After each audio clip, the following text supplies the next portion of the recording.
Hey BookTube, welcome back to the History Shelf. I am your host Peg. It's been a little bit since my last video. Thanks for hanging with me. Today I've got a bunch of new arrivals.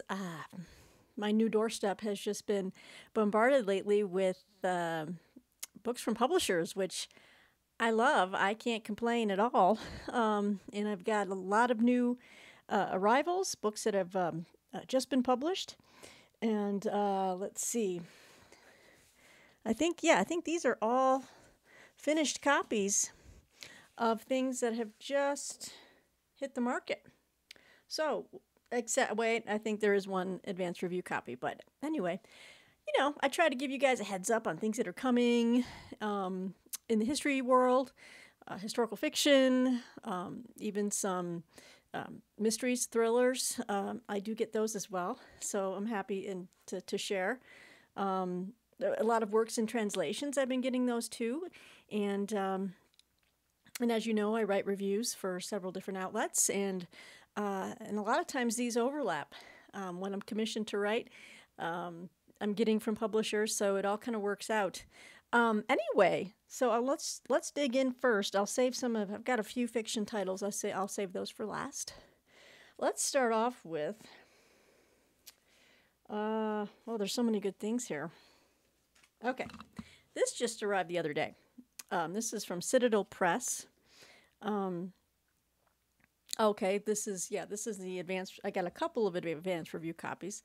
This is Gangsters versus Nazis: How Jewish Mobsters Battled Nazis in Wartime America, by Michael Benson, author of Mafia Hitman and Carmine the Snake. So it looks like Michael Benson is well attuned to this topic. Let me give you a little synopsis, shall I? Oh, and this comes out next month. Yeah, I think I said that. May. It's coming out on, okay, we've got two varying. The stamp on the front says April 26th, but the back says May. Okay, I'll try to look into that. And I'll try to put an update down below in the description box of when the actual date this hits, in case you're really interested. Okay, as Adolf Hitler rose to power in 1930s Germany, a growing wave of fascism began to take root on American soil. Nazi activists started to gather in major American cities. By 1933, more than 100 anti-Semitic groups were operating openly in the United States.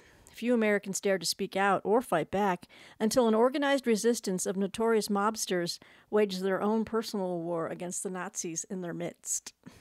In this thrilling blow-by-blow account, acclaimed crime writer Michael Benson uncovers the truth about the insidious rise of Nazis in America and the Jewish mobsters who stopped them.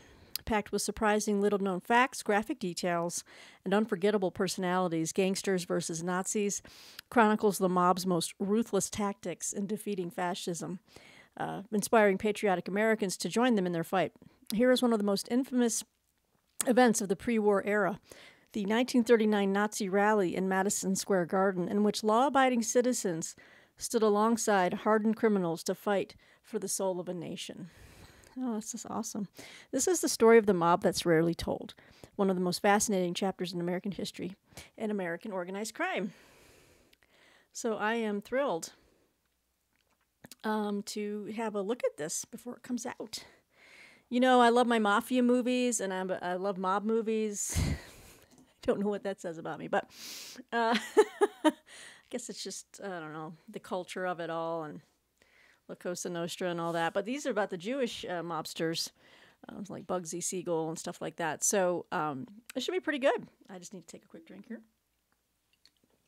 I'm looking forward to that. All right. Oh, God. That's right. So this was sent to me. I was not expecting this. Speaking of Nazis. Sorry. Well, I'm not sorry, but okay. Yeah. This is coming out in July, so we've got a little bit yet.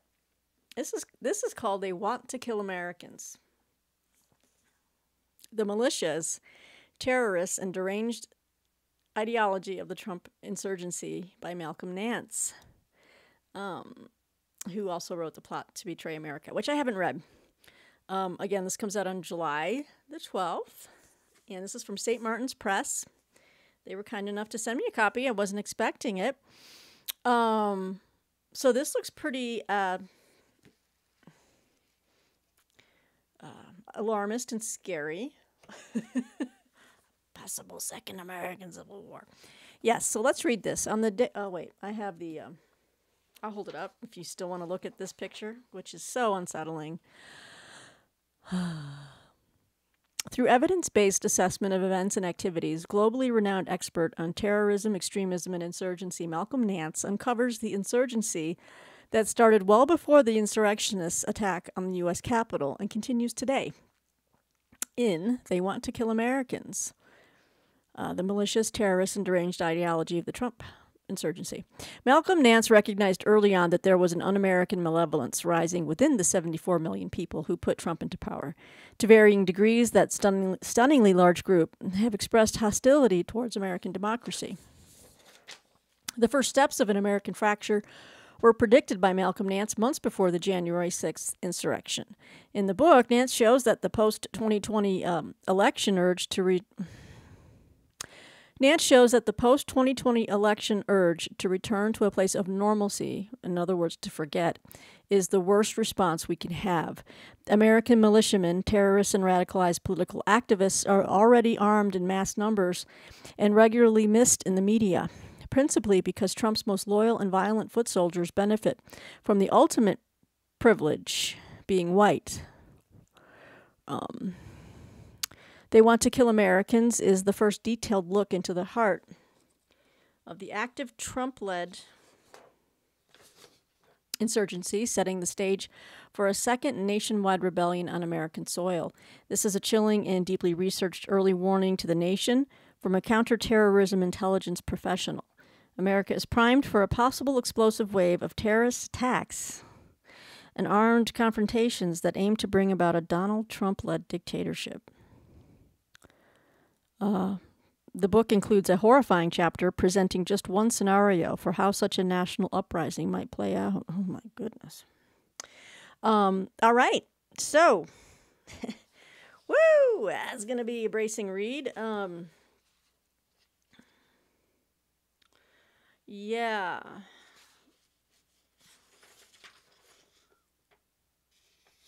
All right.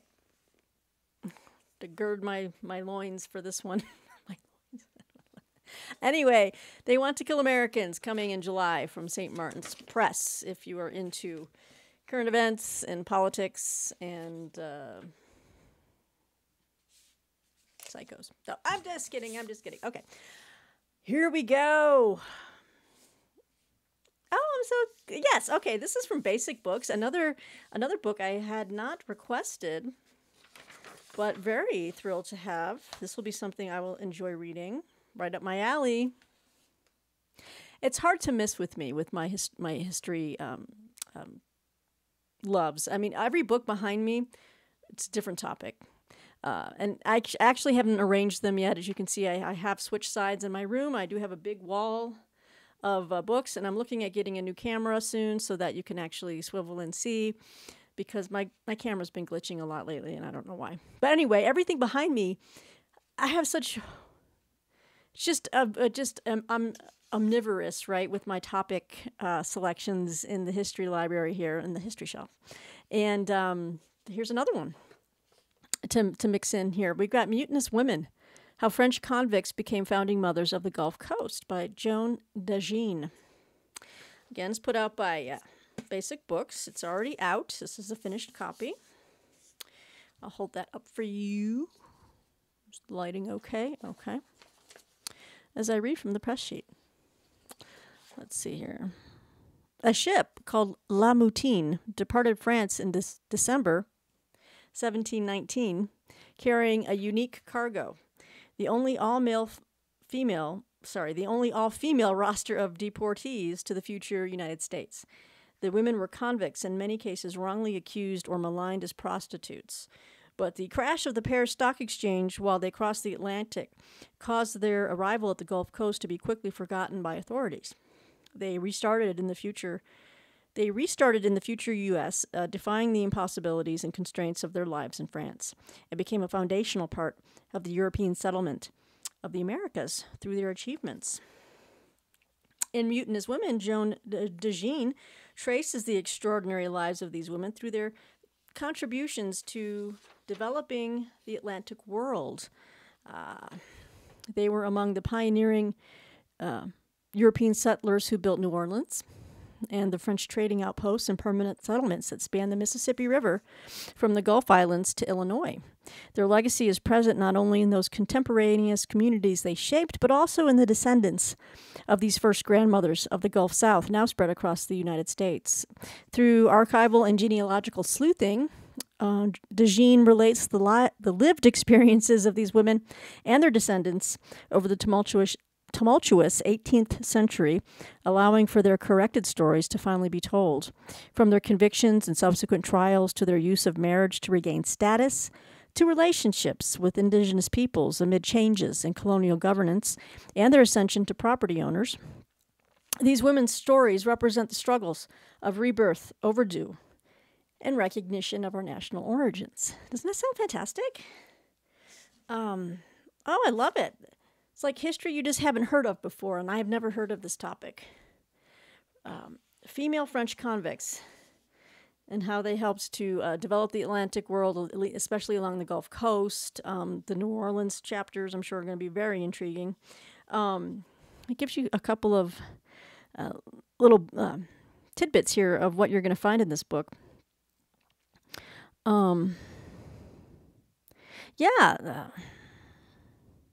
This is interesting. The 132 women deported from France, and it talks about, this is something that we can talk about on an interview. Well, who knows? Maybe actually if I can get the author on for an interview. This is very highly praised by some very luminaries of the historical world. Drew Faust, James Horn, Jeremy Popkin. They have just blurbed the heck out of this. Oh, this is great. This is a great press sheet. This gives you some snapshots of the women they'll be covering in the book. Manon Fontaine, Marie Barron, Jean Mahou. So there's a lot of good stuff going on in this book. Yeah, this came out. This is the finished copy. I'm sorry, this is coming out in just a few days. This is April 19th, but I was able to get the finished copy in advance. So, what's today? The 13th. So, 6 more days, guys. Mutinous Women, basic books. Check it out. All right, where are we at here? Oh, yes. I think I asked for this one, or I just lucked out, and I was reading about this book somewhere else in a journal, and I was like, I want to read this guy's work because someone else referenced this book. I'm trying to remember the tie-in. But when did this come? This, I think, this is a finished copy, and I think this came out within the last few weeks. This is put out by Viking Books. And this is Why We Fight, The Roots of War and the Paths to Peace by Christopher Blattman. Finished copy here. Just blurbed all over the place. All right, so this is what we have. It's easy to overlook the underlying strategic forces of war, to see it solely as a series of errors, accidents, and emotions gone awry. It's also easy to forget that war shouldn't happen, and most of the time it doesn't. Around the world, there are millions of hostile rivalries, yet only a fraction erupt into violence, a fact too many accounts overlook. With a counterintuitive approach, Christopher Blattman reminds us that most rivals loathe one another in peace. Well, that's not true in Russia and the Ukraine, obviously. We know that. But, okay, let me finish reading this. War is too costly to fight, so enemies almost always find it better to split the pie than spoil it for everyone or struggle over thin slices. In those rare instances when fighting ensues, we should ask, what kept rivals from compromise? Why We Fight draws on decades of economics, political science, psychology, and real-world interventions to lay out the root causes and remedies for war, showing that violence is not the norm, that there are only 5 reasons why conflict wins over compromise, and how peacemakers turn the tides through tinkering, not transformation.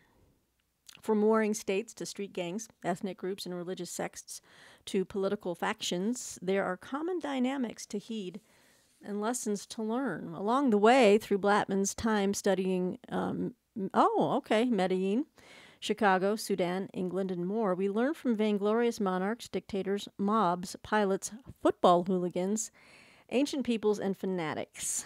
What of remedies that shift incentives away from violence and get parties back to deal-making? Societies are surprisingly good at interrupting and ending violence when they want to. Even gangs do it. Realistic and optimistic, this is a book that lends new meaning to the adage, give peace a chance. So I want to be challenged, and I think I'm going to be challenged with this book because I really think that war has been the norm throughout history, throughout the millennia.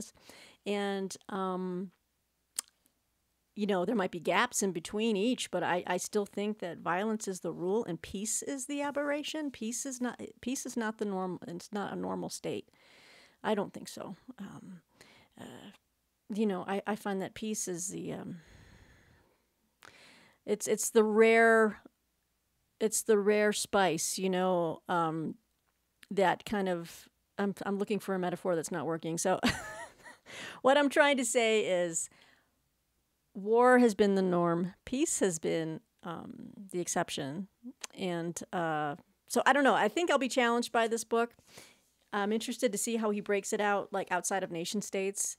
I'm really intrigued to see how he's going to break down the Medellin, cartel, with Pablo.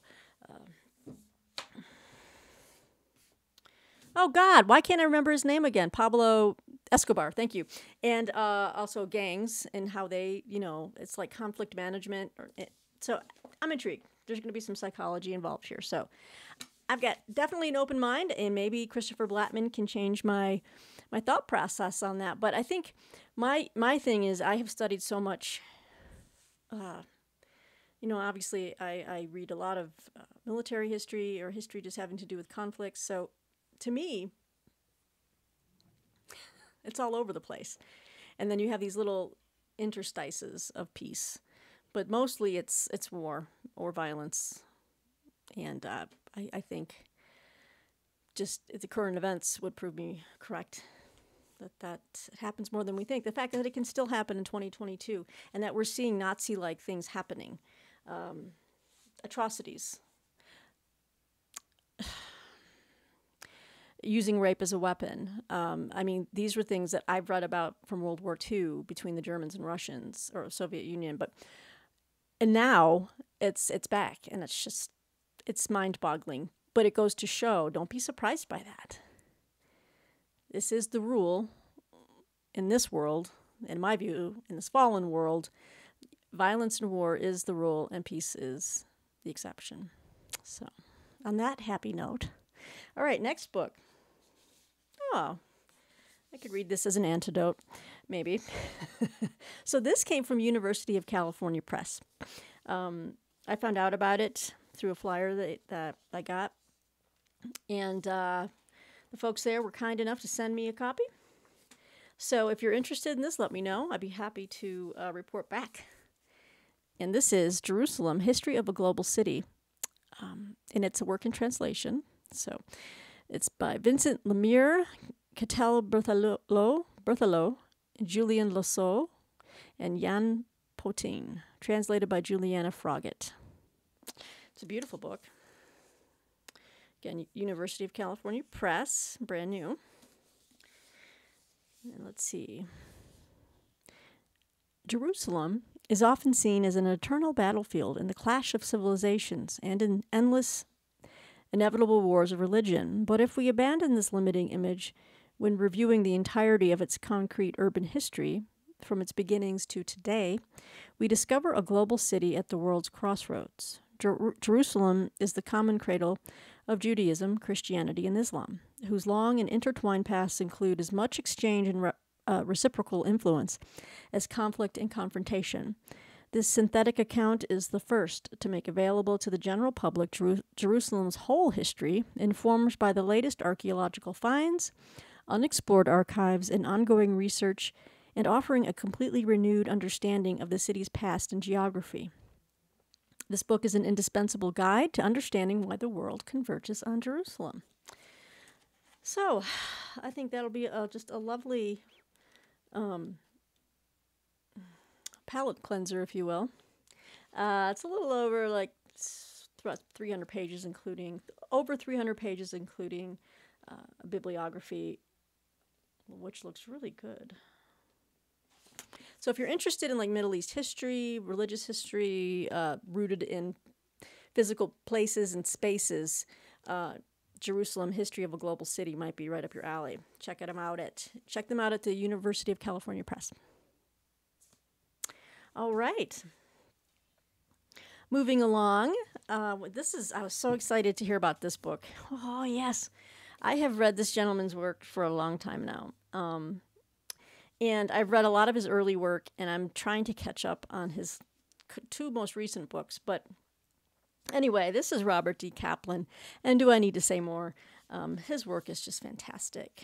It's like a nexus of geography and history.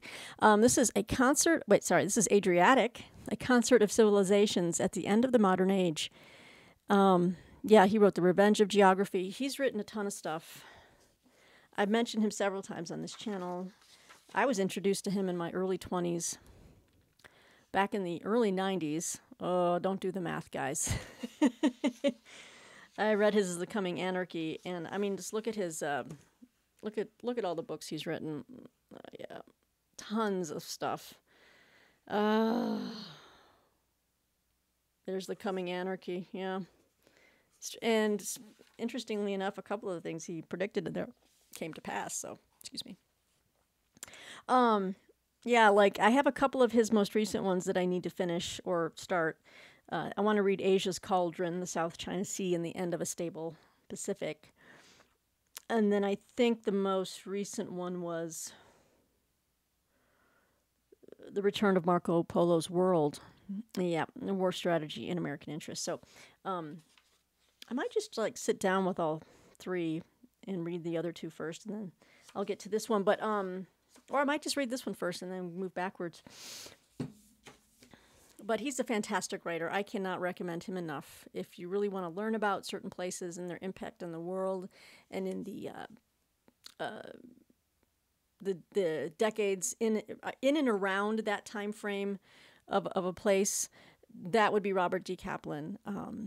So it actually does date some of his work, like The Coming Anarchy. You wouldn't read that now. But he taps into both current and historical moments that kind of lend a certain importance to that area, a certain significance, and you can readily spool out your own thread of like how these things could potentially impact other areas. In other words, I'm not saying this in the best way, but he promotes your own thinking. It is what I like, is that you can sit back and read one of his books and then tease out the threads. And, you can come up with your own situations where you can see history unfolding, in other words.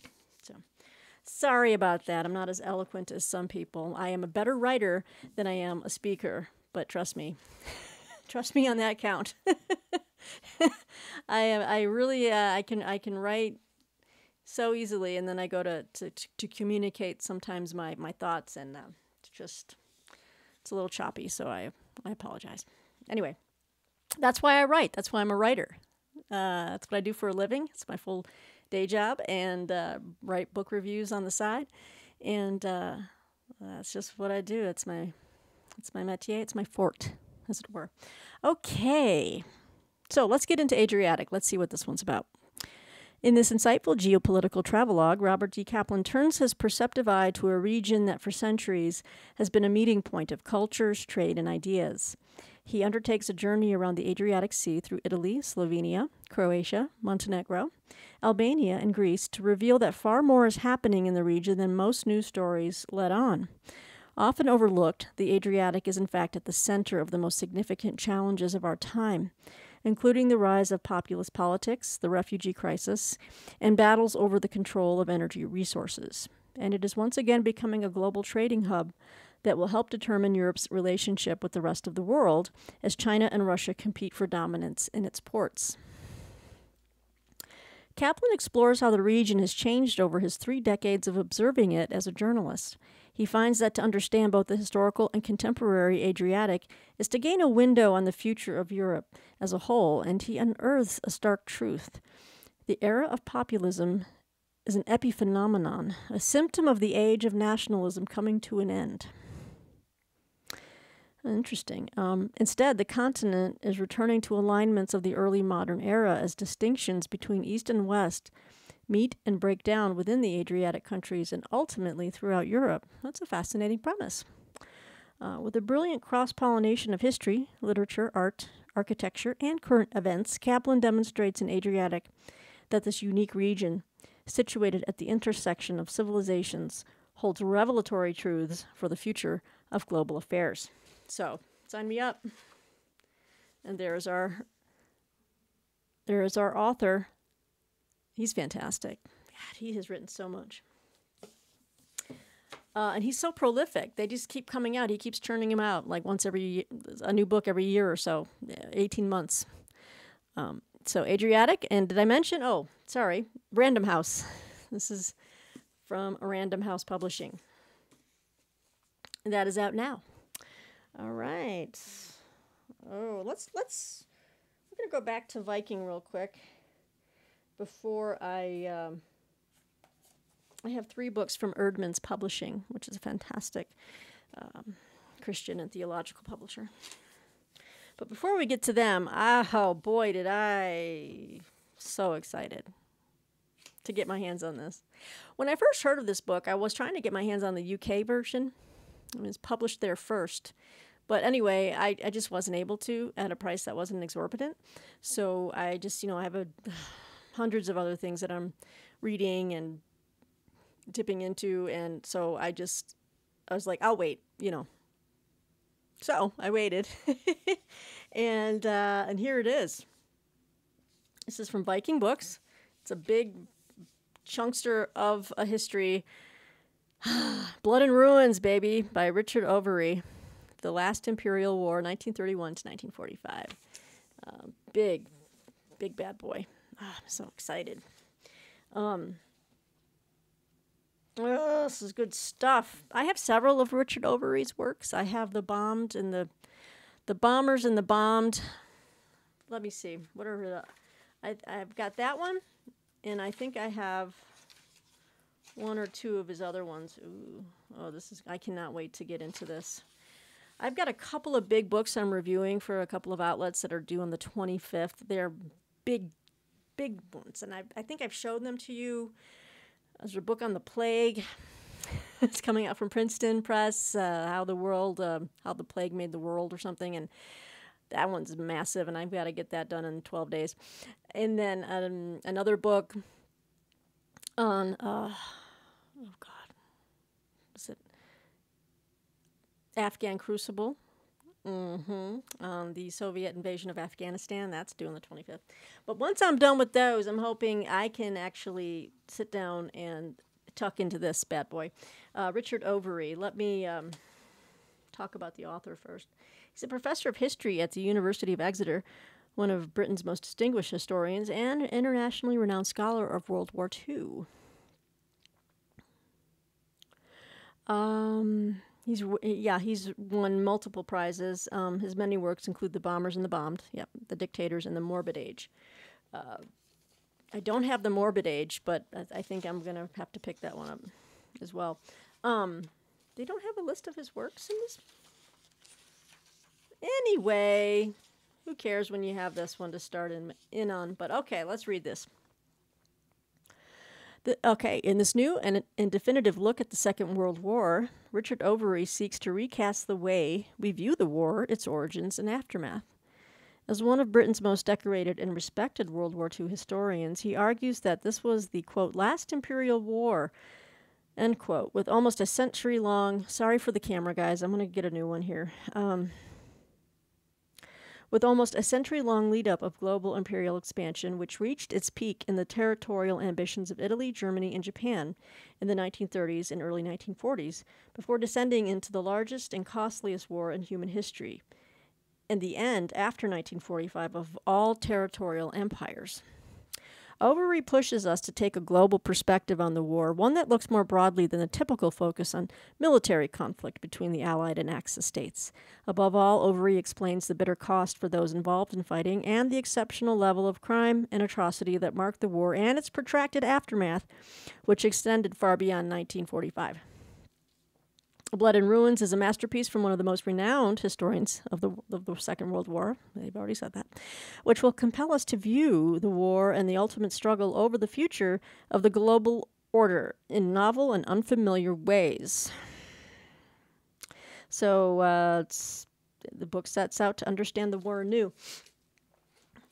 So I appreciate that because, you know, sometimes I can get weighed down by the technical and the logistical and the tactical details and the things that I study, especially military history. I have tons of World War II books,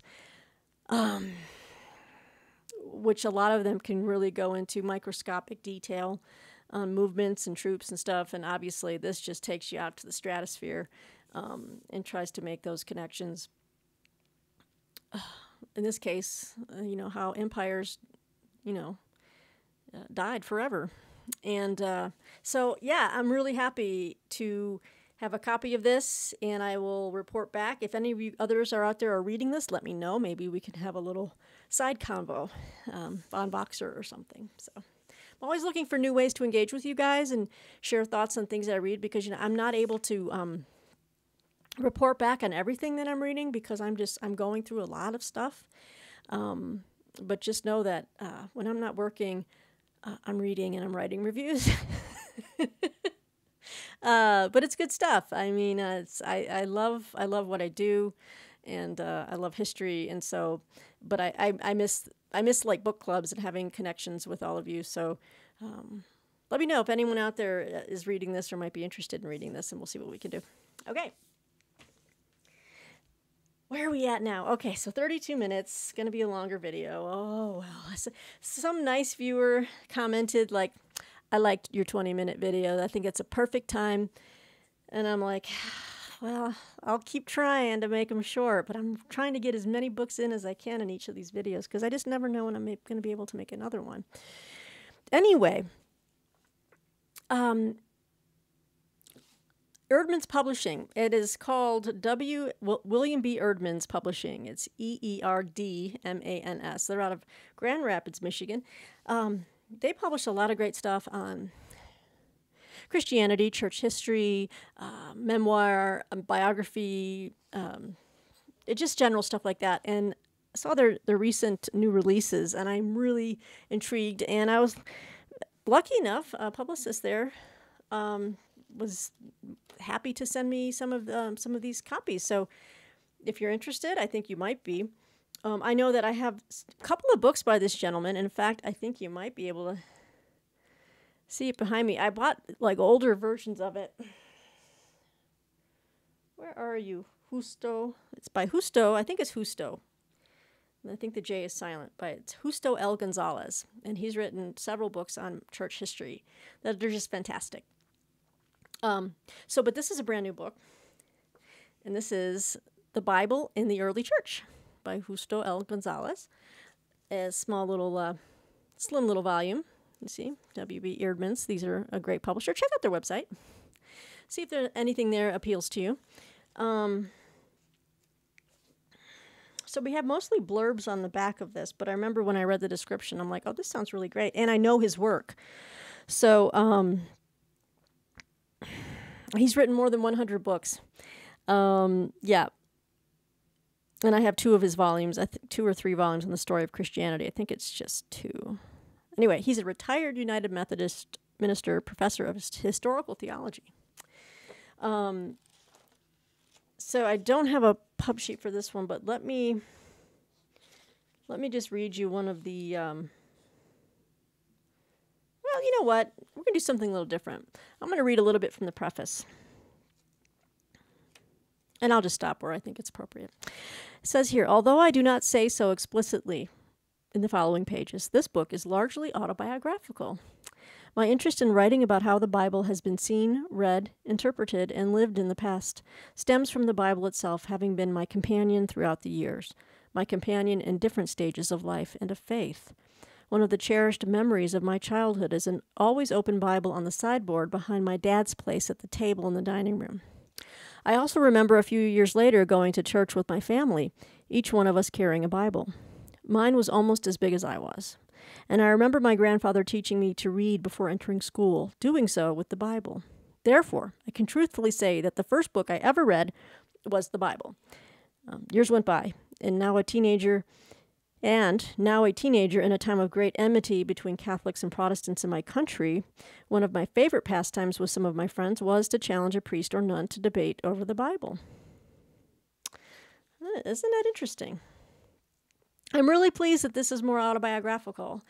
That I didn't get from the actual description that I read. So this is great. I'm learning more about the author. This is fantastic. So thank you, Erdman's Publishing, for sharing that with me. Oh, and this is this just looks really good. It's going to be a very quick read. It's only it's about 100 pages. Brand new book by Charlie Trim. This is The Destruction of the Canaanites, God, Genocide, and Biblical Interpretation. As you can see, very slim little volume. I see what we're doing here. Okay, so there's a little synopsis at the top. And this is an examination of the theological problem of divinely sanctioned violence in the Old Testament, with relevant background information and a survey of 4 different approaches to making sense of Israel's destruction of the Canaanites.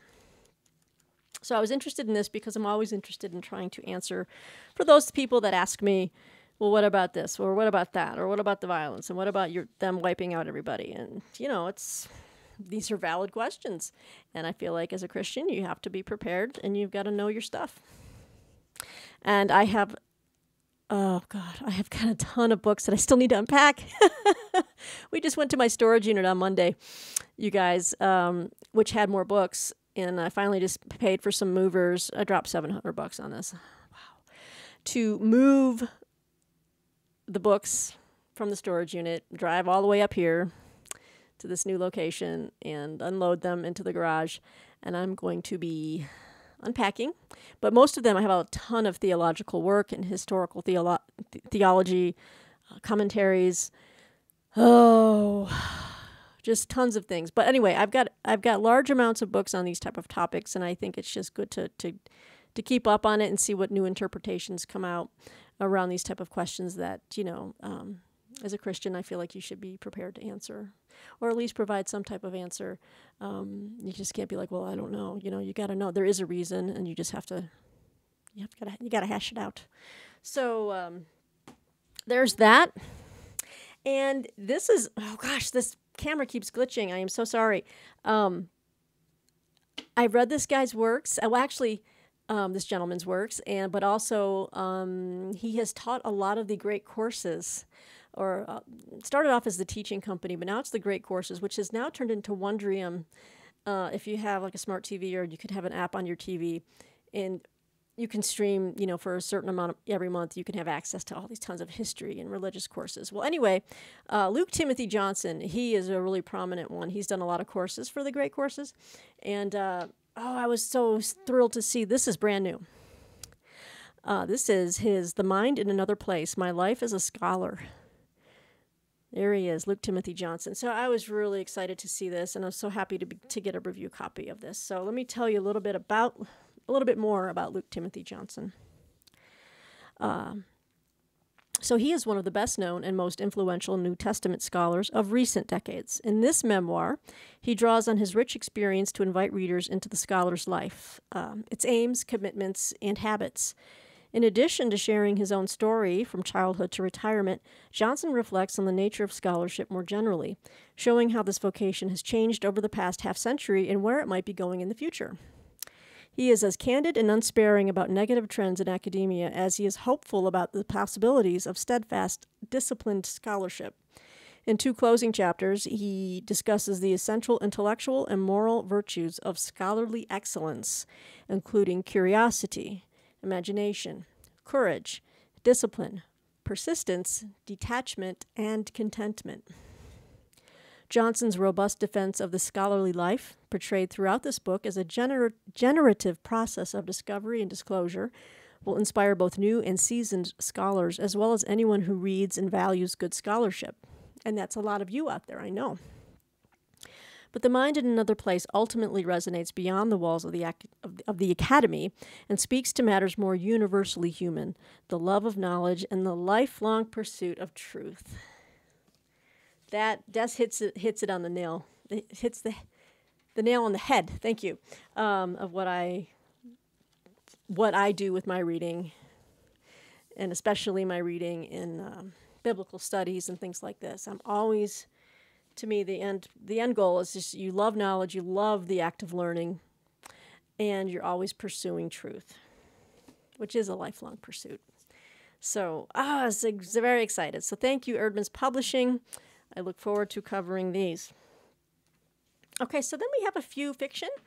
I'll start with this one because actually I've been commissioned to write a review of this next month for Book Browse Review, one of my favorite outlets of where I write. I write long form reviews there, so I can really get down into the guts of things. In fact, I just finished a long-form review for a book coming out called The Vortex, and I'm really excited about it, and I hope you guys, when it comes out, I'll share my reviews, as I always do, on my social media. So if you want to follow me on my History Shelf Facebook page, my Instagram, and Twitter, I've got all the links below in my description box, but also in the banner on my homepage you can check out. Follow me, and you'll see when I post about my written reviews. So I was happy that I got this book because I've read the first book by this wonderful lady, and I really enjoyed it. And it was for the purposes, I think, of a First Impressions book club or something like that. But I read her first work, so I'm expecting even better things from this one. Here's hoping, right? So this is Elektra by Jennifer Saint, and she wrote Ariadne, which I had read. And I really did like it. It was a new take on the Greek myths and Dionysus and, Ariadne. And it was like a retelling of sorts, and it kind of went into sisters and, the fates. And I don't know. It was just beautifully written. I really enjoyed it. And I've always loved Greek mythology and things like this. But this one, and tragedies, Greek tragedies. So Elektra, right? Let's talk about this. Oh, and this is put out by Flatiron Books. And I have a review due on this towards the end of May. So I've got a little bit of time, but I'll be starting this soon. So here we go. You ready? 3 women tangled in an ancient curse. And I can't wait for this story because it's coming from a different perspective. When Clytemnestra marries Agamemnon, she ignores the insidious whispers about his family line, the House of Atreus. But when, on the eve of the Trojan War, Agamemnon betrays Clytemnestra in the most unimaginable way, she must confront the curse that has long ravaged their family. In Troy, Princess Cassandra has the gift of prophecy, but carries a curse of her own. No one will ever believe what she sees. When she is shown what will happen to her beloved city when Agamemnon and his army arrive, she is powerless to stop the tragedy from unfolding. Elektra, Clytemnestra and Agamemnon's youngest daughter, wants only for her beloved father to return home from war. But can she escape her family's bloody history, or is her destiny bound by violence too? So I am so excited. I'm excited for this book, and this is our author, Jennifer Saint. She's got a good line going here. I suspect she'll probably continue in this line and maybe pick another, Greek story to, expound upon in some way. And I don't know, I'm excited. But anyway, I'll be reviewing this soon for Book Browse. All right. Oh, and then I don't even think I asked for this, and Kensington Books sent me this book, and I said, I don't even know how you knew that I enjoyed this. I love World War II thrillers, okay? And I've never read Simon Scarrow before, but this is Blackout, a World War II thriller. Finished copy. I was like, it looks right up my alley. Heck yeah. It says here, Berlin, 1939, the city is blanketed by snow and ice. In the distance, the rumble of war grows louder. In the shadows, a serial killer rises. As the Nazis tighten their chokehold on the capital, panic and paranoia fester as Blackout is rigidly enforced. Every night, the city is plunged into an oppressive, suffocating darkness, pitch-perfect conditions for unspeakable acts. When a young woman is found brutally murdered, it's up to criminal inspector Horst Schenk to solve the case quickly. His reputation is already on the line for his failure to join the Nazi Party. If he doesn't solve the case, the consequences could be fatal. Schenk's worst fears are confirmed when a second victim is found. As the investigation takes him deeper into the regime's darkest corridor, Schenk realizes danger lurks behind every corner and that the warring factions of the Reich can be as deadly as a killer stalking the streets. So doesn't that sound really good? Yeah. And I think I've heard of Simon Scarrow, but I haven't. I thought he wrote some ancient historical fiction. Yes, that's the Simon Scarrow. Okay. Yeah, he's a former history teacher and lecturer, and he is the author of the long-running Eagles of the Empire military faction series set in ancient Rome. That's where I remember seeing his name. And he's also written a quartet of novels about the lives of the Duke of Wellington and Napoleon Bonaparte. But this must be his first World War II thriller. I'm really intrigued. I cannot wait. Again, Kensington Books, thank you. I'm looking into this, or I'm looking forward to reading this. I just finished reading 2 massive books about fictionalized accounts of Hitler and his fictional friend in the book. But it's really good, and I still need to make that video so I can go over that with you. But yeah, I've just kind of been in the mood for like World War II thriller, historical fiction stuff set around like Germany and that kind of stuff. So we're going to end on this note. This is a little bit different. And this is from Algonquin, the good folks at Algonquin Books. This is an advanced reader's copy. So it comes out July. So we've got a little time on this. July 12th. And this is The Poet's House by Jean Thompson. That's a beautiful little cover. I like that. All right, so let me just wind up here. This is the final book here. Gosh, I'm sorry, guys, 50-minute video. A smart and witty story of a young woman who gets swept up in the dramatic, passionate world of writers. Carla is stuck in her 20s and working as a landscaper.